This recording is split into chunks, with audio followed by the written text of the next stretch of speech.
Yo, what's up, what's up? Update lang. Nakarating kami dito sa Tacloban mga 12:30. Yan. Tas kain muna ng McDo. Kumain kami sa McDo. And then pangalawang gas up namin sa Shell, 2,600 full tank na yon. Bali mula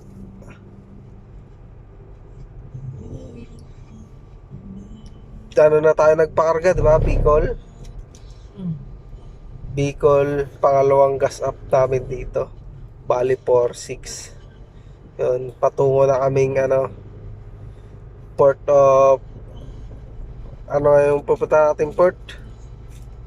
Papuntang Siargao, San Ricardo. Yung papunta kaming port of San Ricardo. Dulo ng Leyte, Southern Leyte. Patawid kami ng Siargao. Yun. Dalawa lang kami ni Utol.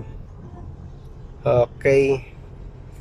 Video ulit kami pag nandun na kami sa Port of San Ricardo. Okay, bye bye.